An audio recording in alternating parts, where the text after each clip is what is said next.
Welcome to the On Your Side podcast. I'm Gary Harper. And I'm Susan Campbell. Boy, I was coming in hot today. Yeah? I was running way Just behind. A little late. Yeah. It's okay. I called you and I was like, I'm going to be a little bit late. But I made it here. You're here and we're recording and it's all good. Don't want to tell you about my speed limit, but let's just say I broke several laws. Oh, gosh. Well, at least you didn't hit traffic. That means there was no traffic on the way. It was smooth sailing. Okay. Yeah, so I had one good thing going for me. Smooth sailing and 80-ish miles an hour? I'm not, know. okay, Yeah, don't we're admit anything. Not going to go there, yeah. You and I were talking earlier. You got just a little bit of a cold going on. It won't go away. Like 4 weeks, 3.5 weeks going on. What lasts that long? It is driving me bonkers. Yeah. I think it's just that season. You can't shake it. All right. I can't. I told you before we went on, the go-to for me, right? I'm not going to try it. Okay. It's the Neti Pot. I can't try it. Just so our listeners know. I'm sure it works. I'm sure it's a great product. I am just so grossed out. Well, you're not going to have an audience when you do it. No, but I know. It does really clear you up. And listen, we got the Christmas, a lot of holidays coming around to celebrate. The best time of the year. Oh, this is my favorite time of the year. It starts right before Thanksgiving. You know, you get geared up for the turkey. Getting there, yeah. You got family, a lot of planning, a lot of shopping. So much shopping. How about you? I told you I started early this year. Like when Target did their first deals day, when they started in early October, I kind of jumped on board then and did a little bit of shopping then. And my husband and I made a plan. We're going to spread out the spending so we don't end up with any bills at the end of this. We're just going to make sure it fits into our typical everyday spending, our everyday budget. And we're not going to get ourselves bogged down. You know, remember we just did a previous podcast with a financial expert saying, you know, you don't want that sticker shock come January with your credit card bills. Oh, gosh, no. And she gave some great tips. So hopefully our listeners will go to that because some of those things were really great ideas about, you know, staying within your budget, things I haven't thought about before. So listen, when it comes to online shopping, how many times have I told you before my wife is like the online shopping queen. She is the guru. She is the Amazon queen, right? I love it. So she's going to be, and it's not quite fair. She does a lot of her online shopping because she has Amazon Prime. If I need something, I have to go through her. But when it comes to like buying her, say, a Christmas present, I don't have that Amazon luxury. Honestly, my husband the other day said, "Can you just not check the Prime account for a few days? Okay. I need you to promise me that you're not going to check your email." And so I said, "Okay." So I know I'm getting something from Amazon. So you can do that. That's a good tip for me then. So I can tell her, don't check. Don't check. Don't look at the cart or don't look at both. Both. Don't look at cart or previous orders. So I agreed. I'm not going to look. And I'm trying not to look, but I am curious, knowing that it's there. Then I get like the tracking emails, so it's like your Amazon package has been delivered. I'm like, what is it? Yeah. What is it? Don't be like the little 5-year-old, down by the Christmas tree, unwrapping. I know. I to won't see ruin what it is. But there's a lot of scamming that goes along with online shopping. Unfortunately, yeah, we talk about it every year, and it's so frustrating because it's supposed to be this joyous time of the year, and people just want to take advantage. Right, these clowns out there trying to rip us off. Not cool. Happens all the time. So to help everybody out, we're talking to Luke Secrist. He's the CEO of a company called BuddoBot. BuddoBot's a team of engineers and professional hackers, and he tells us what we need to do to stay safe. Luke, thanks for being on the On Your Side podcast. How are you today, sir?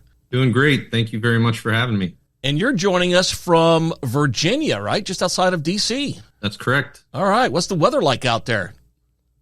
We're getting a little bit of this cold front now, but it's not too bad. It was really windy yesterday, but today is a little bit more mild. Our cold front here in Arizona is 75 maybe. Yeah. So. I was going to say, this is the time of year when all of our podcast guests who live on the East Coast, say they kind of want to visit us in person. Yeah. Well, I mean, who wouldn't with 75-degree weather? I mean, it's like I leave my car, I come into the building, and I have short sleeves on. Perfect. No jackets. Hey, let's get to staying safe online. Let's do it. Luke, tell us just a little abbreviated version of BuddoBot, what you guys do, and I'm interested in this. You have a team of professional hackers. So were they at one time working for the bad guys, or are they working for the good guys? Sure. So You're right. We're a team of professional hackers and engineers of varying degree of backgrounds, from coders to developers, engineers, architects, things of that nature that like to break things and like to kind of peek under the hood and see how things really work. And, just do everything that we can to see how the bad actors do things. Right. And that's sort of how we evolved into, what we are today and what we do. And we do something that's referred to as adversary emulation. And essentially what that means is organizations bring us on to see how susceptible to breach they are. So they bring us on and we emulate different adversaries. We do our own sort of custom techniques and vectors, and we see if we can take down their systems, steal their data, or socially engineer key stakeholders. Have you made that happen? I mean, do you have clients where you've been able to easily get in and show them, my goodness, there are some serious flaws here? Sure. Yeah, absolutely. So obviously there's varying degrees of success. And most organizations, especially these days, large organizations with the amount of technology that they have and use on a daily basis, whether it's a software platform, a hospital, a university, there's room for a lot of potential vulnerability. And both fortunately and unfortunately, we've seen a lot of success, but our success is of great value to our customers because you want the good bad guys to find the gaps and weaknesses so that you can fix them before the bad guys do. The key word you mentioned was being vulnerable, and that's what happens. That's what the bad guys look for. They look for someone who's not paying attention or leaving something open when it should be closed. Let's just say people are shopping online. One of your tips, which I found rather interesting was starting with your email. Tell me about the email process, your email address, and what can you do with that when shopping online? Sure. So a lot of this kind of goes around the idea of controlling and reducing your digital footprint. So kind of getting into the mindset of, whatever we put out there is out there somewhere on some type of database, and you don't know how secure it is, and trying to create this mentality that your data at some point is likely going to get stolen. So the more that you can do to control and reduce your digital footprint, the better. And it starts with a really simple, easy one, especially, for shopping. And we suggest creating a shopper identity. And that starts with your email address. So create an email with whatever preferred email vendor that you use, and create the email that doesn't have anything that identifies you in any way. And, you kind of work backwards from there, and you use that for all of your different shopping. It also helps to organize all that marketing spam and subscriptions and everything that you're going to get, and that separates that from your personal email. That's a great idea. So just as an example, I mean, if somebody was to do that, and we all encourage everybody to, in order to stay safe online, you could come up with something as crazy as joeblowtheshopper@gmail.com. And sure. that's your shopping email. And again, that would reduce your digital footprint because it's only for shopping. So great idea. Do you know if people actually do that? I don't think people realize to do that, Luke. I don't know how many folks, I don't know if there's statistics around it. It's something that I encourage friends, family, obviously us here at BuddoBot do many different things to try to reduce that digital footprint. How about payments? Do you have any recommendations when it comes to making payments, keeping, one card specific to online purchases or anything like that will kind of help protect purchases a little bit better? Yeah, that's actually a really good point too. So several different things there. So first and foremost, credit card versus debit card, just because there's a lot of inherent risks within a debit card. But these days, and I think people are starting to slowly adapt to this, but a lot of sites have express checkouts. So whether it's PayPal, Google Pay, Apple Pay, that's one less step that you're keying in your data into another vendor online. And those express payouts, work very hard to encrypt your data so that you're not actually giving your payment information. For people who don't shop online a lot like me, what does that do? I mean, your payment information is saved in like a secret encrypted location, and how does that work? Yeah, so we'll use Apple Pay, for example. So it has, whether it's an Apple card or a different credit card of yours, when you're making that payment transaction, and PayPal's the same, the payment is made through one mechanism between the payment vendor, PayPal or Apple Pay, to the actual store, and not using your actual direct credit card information to the vendor. All right. There's still a lot of vendors that you need to use your credit card. One thing I recommend there is if they don't have express checkout, if they give you the option to store the credit card, don't do it. It's just one less, place to do it. It's a pain in the butt to rekey, but it's worth the safety. Yeah, if you put it there to be saved, if something goes wrong and you let somebody in that you don't want to, that could be stolen. So good point. I can't really emphasize enough about using the credit card for online shopping compared to the debit card.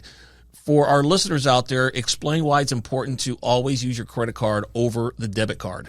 And credit cards themselves just inherently have a lot of different protections in place. And with your debit card, that's essentially, direct to your checking account, right? And there's most of the time, and some vendors don't have it, especially if they require a PIN. That's not good. Even in stores, you just don't want to provide that information, which is going to be the same information you use to withdraw cash. But there's a lot of inherent controls and, credit agencies and fiduciary responsibility within credit card, companies that don't exist on the debit side. Yeah, and on the debit side, it comes straight out of your checking account. And if it's a scam or if there's a problem, you don't have that protection, as opposed to if you use your American Express or your Visa or whatever, it goes right back in there. They do an investigation, and once they discover it's a scam, then they permanently put your money back in. So it's really important to do that. How about passwords? A lot of these stores will ask you to create an account and ask you to become, either a member or, rather than just doing a guest checkout, they want your information in there. They want you to create passwords and be able to log in easier next time. What do we need to know about that? Yes. So a couple things that are really important, and I know that this is talked about over and over and over again. You got to use strong passwords. You do not want to reuse passwords. I would say more likely than not, some of our data is already compromised somewhere. So versions of our passwords that we used, early on that aren't as secure, more often than not, we did the most common human evolution of a password where we took something that we used, let's say it's, puppy dog or something like that, and that was compromised, and we said, hey, we'll make that more secure. We'll add a capital P and a capital D, and we'll add 1, 2, 3 to the end of it. It's things that hackers look for, and auto generators help with that. And we recommend using password managers, use auto generators. But the other thing that people kind of don't think about a lot is questionnaires for password recovery. A lot of vendors now are adopting to email password recovery, which is good, but questionnaires are still out there. And again, in the same vein of reducing your digital footprint, those 3 to 5 questions, what's your maiden name? What's your spouse's first name? Where did you first meet? What's your favorite movie? What's your child's first name? Things like that. You don't want to provide actual information. Come up with a set of answers, part of your shopper identity that you can remember that is not in any way able to be linked back to you. That's so hard to remember, but important advice. Tell us more about the auto, and I forget the term that you use, but our producer Colin has some kind of an app to where if he has a new account and he has to create a username and all that with a new password, there's some kind of an app that just generates a password already, and he doesn't even know what it is. Is that how that works, and is that safe?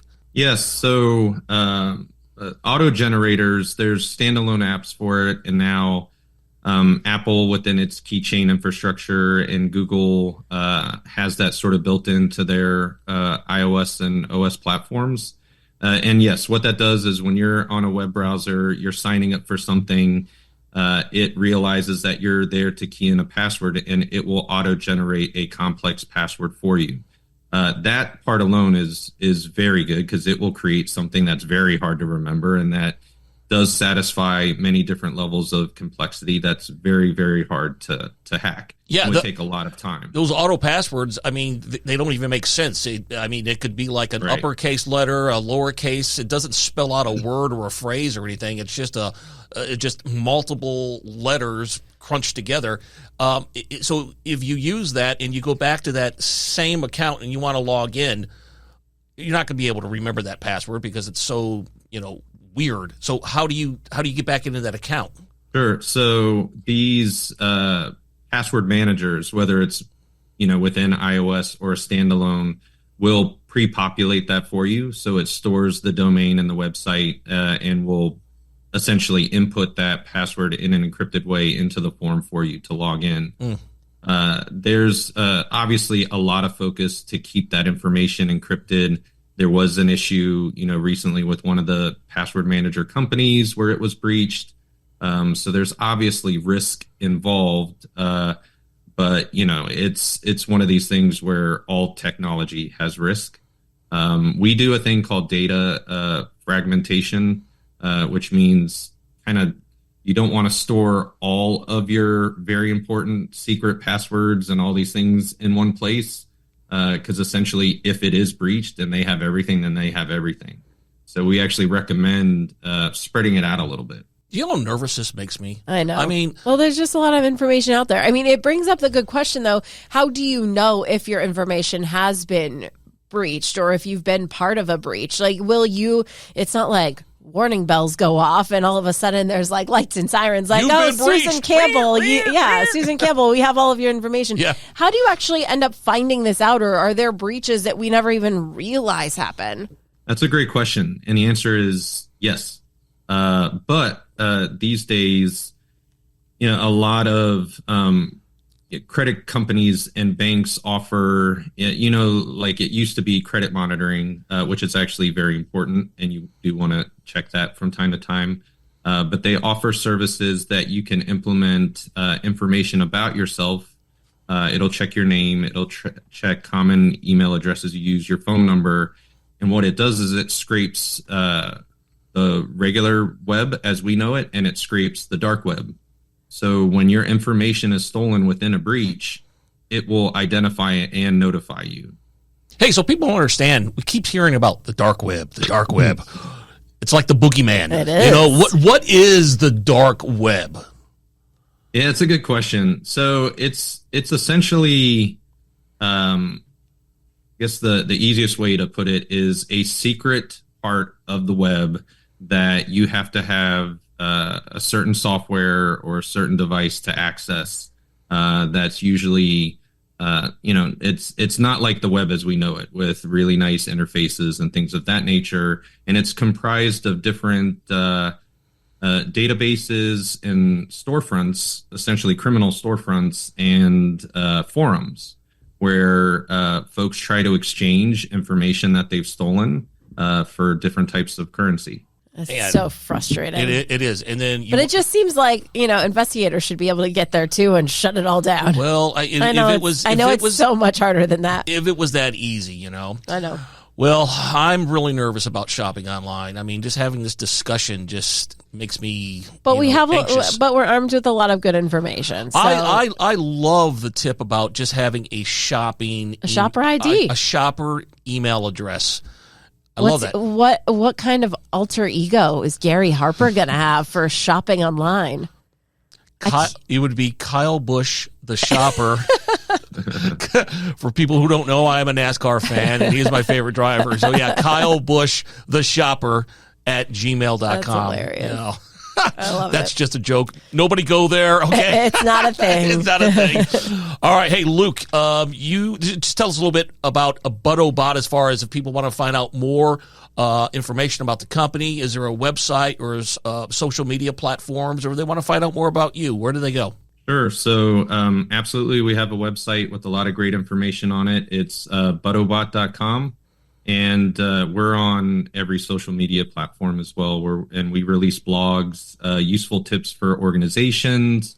We do some consumer-based tips. We're probably going to do some additional, things that, from our world that we notice that we get paranoid about that we would share to, both the everyday person and for folks that are running different organizations.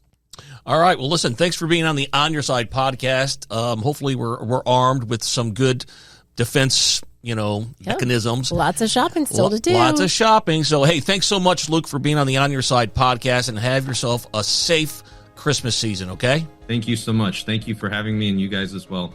The On Your Side podcast is produced by Brad Denny. Our audio engineer and editor is Todd Martin. Segment producer is Colin Stanton, and I'm Gary Harper. And I'm Susan Campbell. If you have a problem you can't resolve, maybe we can. Send us a message through azfamily.com or our AZ Family mobile app. Look for the On Your Side section and leave us a message. Thanks so much for listening to the On Your Side podcast. And if you like it, leave us a review. We'll see you next week. On Your Side is on Good Morning Arizona every weekday morning at 6:45 and 7 o'clock. And every weekday evening on Good Evening Arizona at 4 and 5 o'clock. You can also catch it on Arizona's Family News at 9 on 3TV every weeknight.